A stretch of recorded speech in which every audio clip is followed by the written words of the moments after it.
I had a neighbor of mine. He's not particularly political. He's not particularly a Trump fan. I was walking our dog Marty this morning. He comes up to me. And he says, wants to give his opinion about the debate. It's anecdotal, of course, but it's very interesting. He says, what do you think?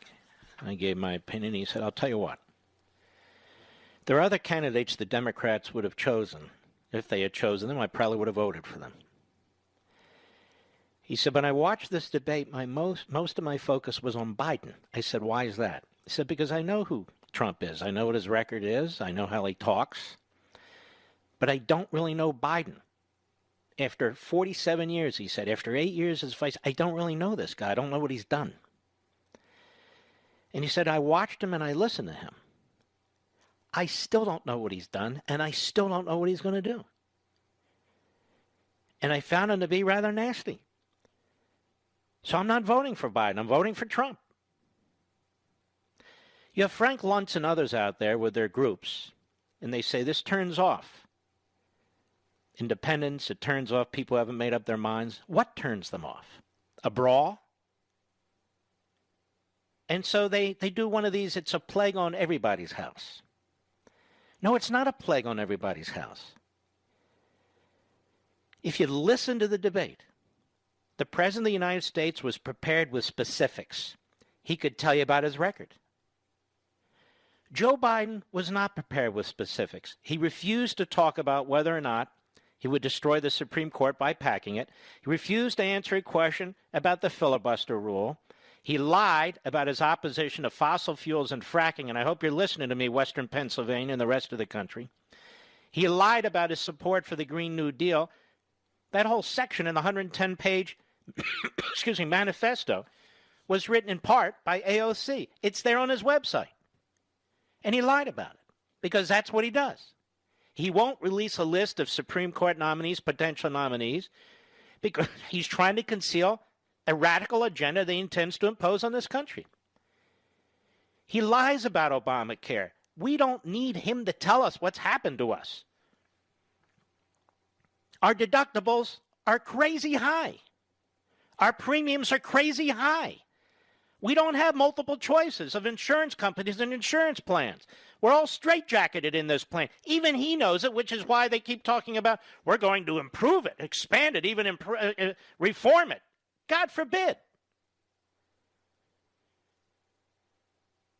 And he would lie like that throughout, and he wasn't challenged. No fact-checking from the moderator, who did some fact-checking, seemed to like to get into fights with the President of the United States. I'm just observing it. It's nothing personal with me, but I'm an American citizen, and I'm watching this. So that's what this neighbor said. He knew about Trump. He knew nothing about Biden. And think about that, all these decades. And he didn't like what he saw. And he also said, you don't call the president a clown and a racist. You just don't do that. The President of the United States was actually quite restrained. He didn't say Sleepy Joe. He didn't call Joe a racist. He certainly could have. Again, I'll circle back to this when the moderator asked President of the United States, will you denounce white supremacists? Will you denounce them? Will you denounce them? Now, why would he ask a question like that? Did he ask Biden to denounce anti-Semitism, which is a poison in the Democrat Party? Some of the people who've been advising Biden are out of the closet anti-Semites. Was he asked about anti-Semitism? Was Biden asked about his relationship with segregationists? Did even Kamala Harris denounce during their debates? It's out there. It's about why wasn't he asked? President of the United States has no relationship, no history whatsoever with white supremacists or white supremacy. What's the game? The game is he's picking up steam among African Americans, particularly black men. And so that has to be staunched, you see. They have to stop that because that could screw up the election. And the virulent anti-Semitism out of the left and the Democrat Party, not one question about that. Not one. Not one. You ask a president of the United States who's done more to try and assist the black community than the first black president and Joe Biden, than really any president in modern times, and you're asking him, will he denounce white supremacy and white supremacism? The guy that reversed the 1994 crime bill and put in this reform crime bill? You're asking this president that? Why? Because the inference is, ladies and gentlemen, that he got all this support from you, and all of you out there must be white supremacists. Oh, yeah. And the Proud Boys. The president doesn't know what the Proud Boys is. I don't even know what the hell the Proud Boys is. I hear of them. I'm somewhat familiar just based on what I read, but I don't know the details of them. And then Biden says Antifa's an idea. It's not an organization. Well, that's a hell of an idea, going around burning down cities, beating people's brains in, trying to blind cops with lasers. Oh, that's some idea. And why did he call it an idea? Because he doesn't want to say Antifa is a domestic Marxist terrorist group. He doesn't want to say it. 3811. I dare every so-called newsroom in this country to go back and rewatch that debate and see who threw the first mud ball and who started the interruptions first. And I encourage all of you, my fellow Americans, the Levinites, to do exactly the same thing. As I said, I was taking notes at the time. It was Biden. I'm watching TV and they're saying, Trump has a plan to knock Biden off his game. That's not what happened. Trump was there to have a debate, a straightforward debate, and Biden was there to brawl. I know this seems to be hard for people to digest mentally, but it's true, because that's what Biden does. That's what he did with Bork. That's what he did with Thomas. That's what he did with Paul Ryan. That's what he did with everybody, because he's a low IQ guy. Now, another thing people are saying on TV, should have waited. Trump should have let him get away with all this and just be quiet because he would have tripped. These are the same people who are saying Trump and his team underestimated or put out the word that, Biden's not capable of it, but Biden is. So which is it? The fact is, at least in the first hour, Biden was, in fact, capable of debating. Not well, but debating. He wasn't slobbering all over himself.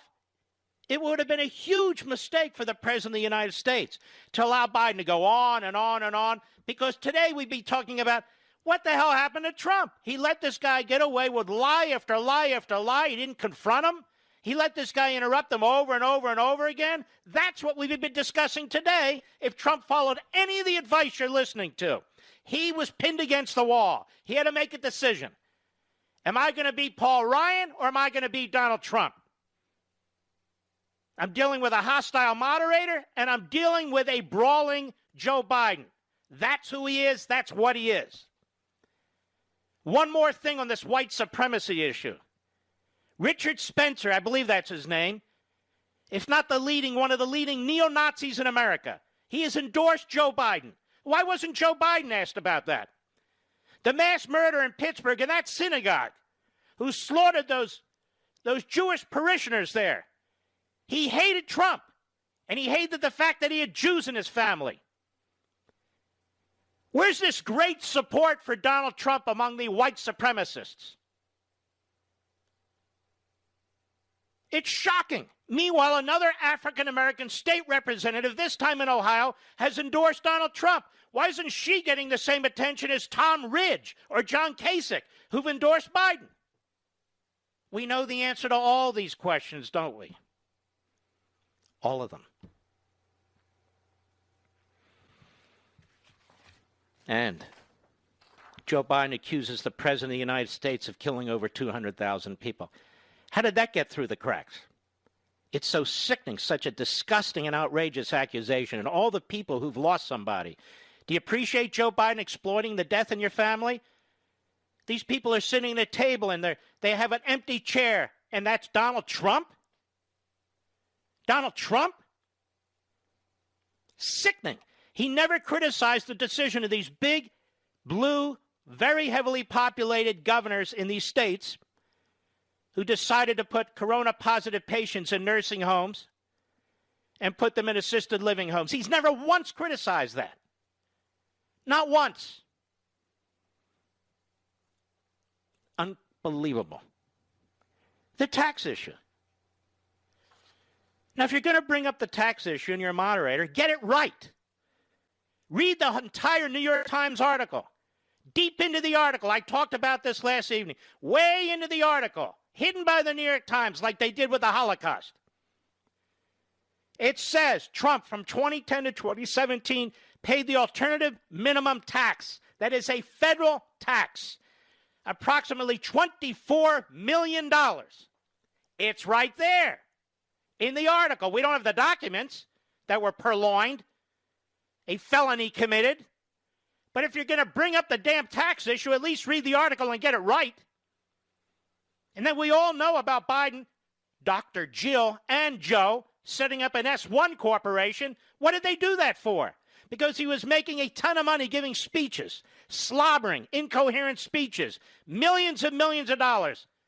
Over 13 million, 13.3 million. So he sets up this S1 corporation. Why? Why did Mr. Lunchbucket, Scranton versus Park Avenue, set up this corporation? Why did he do it? So he wouldn't have to pay the payroll taxes, including Social Security and Medicare. It's Joe Biden, who explicitly, specifically chose not to contribute to Social Security and Medicare. Wouldn't you think you'd bring that up if you're going to bring up a specious issue that Donald Trump, the New York Times says you spent only $750 in tax spending, in tax payments. You don't use the talking points of the left or the rest of the media, which is so corrupt, thoroughly, completely corrupt. You notice what else didn't come up? Biden didn't bring it up. Russia. What happened to Russia? What happened to the collusion with Russia? 3.5 damn years this nation has to suffer through this. Never comes up. Not once, except by the president who's trying to explain it, and he's cut off repeatedly. Cut off repeatedly. And the Wall Street Journal editorial page wonders, why weren't we playing by Queensberry rules here? We wanted Donald Trump to come out like Paul Ryan. And what, get his brains beaten in? Ask yourselves a question, not these people who look with 20/20 hindsight. They're so proper. I would have done it this way. I would have done it that way. You wouldn't have done anything. You're not on the stage, and there's a reason for that. So he's taking incoming. Biden's the first one to start brawling. That's what Biden does. Trump is well aware that's what Biden does. He's well aware, I assume, what happened to Paul Ryan. He remembers. He knows what happened to Bork and Thomas and the rest of them. He knows he's dealing with a reprobate, a guy that's just going to throw around lies and attack. He should just let him fall on his own face. He wasn't going to fall on his own face the first hour. Again, the same people who give Trump that advice are the same people out of the other side of their mouth who say, I think Trump and the Republicans have overstated Biden's incapacity. And he will outshine what they've, the standard that they've set. Well, he was. The guy's good. He's a good liar. And he was prepped to lie. 2 minutes, getting as many lies as you can. And the other thing he kept doing, Donald Trump's a liar. Donald Trump's a liar. Can you tell me one thing Donald Trump lied about during that debate, Mr. Producer? Nothing. What are they talking about? Coming from the biggest serial liar over 50 years in Washington, D.C. What did he lie about? He didn't lie about anything. So once again, people don't like you, see, because Donald Trump doesn't take BS. He stands up for himself. He fights back. They don't like it. He kept interrupting. He kept interrupting. Who started the interrupting? Go look. You don't have to trust me. Go look. It was Biden. Who's the brawler in these days? Biden. And as a very good friend, a very smart friend of mine said to me, when you compare Trump's performance last night to what took place in 2016, he was much better this time than in 2016. Much better. Remember, Hillary Clinton was said to have blown him out. Well, none of the serious polls show anybody blowing out Donald Trump. Some of them show him winning. I don't think it was a strategy to knock Biden off his game. I think he was defending himself and his policies and trying to explain to the American people what was going on. And it was Biden who was the aggressor, Biden who's the brawler, Biden who's the bully. And as this gentleman said down the street from me, I know about Trump. I didn't know about Biden. Now I know about Biden, and I'm not voting for him. And I'm not voting for him. When I first started in radio, it's almost 20 years now, right, Mr. Producer? Close to it. The first debate that took place, and you can go back and check this. It's all over the place. I said we need to eliminate moderators.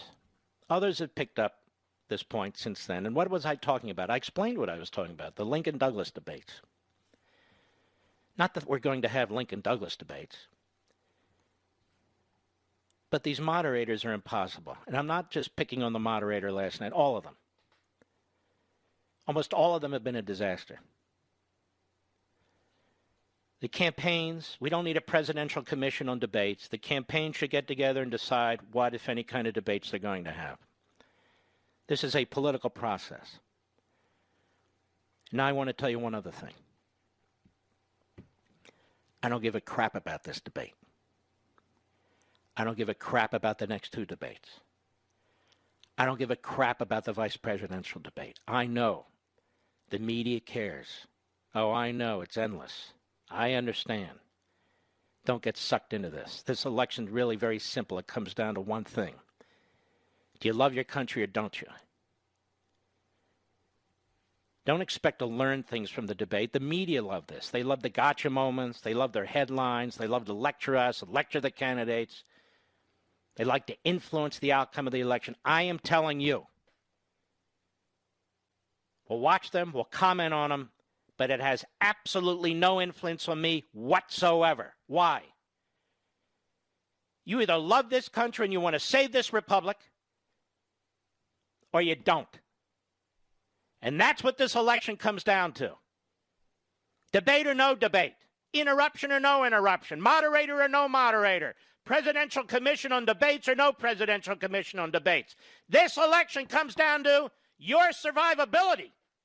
Do you want to be free or not? Do you want to save your way of life or not? That's the issue. Do you want to end the violence in the streets or not? Do you believe in democratic socialism, a.k.a. Marxism? Because it's on the move. It has devoured and conquered the Democrat Party. That's your choice in this election. Screw the debates.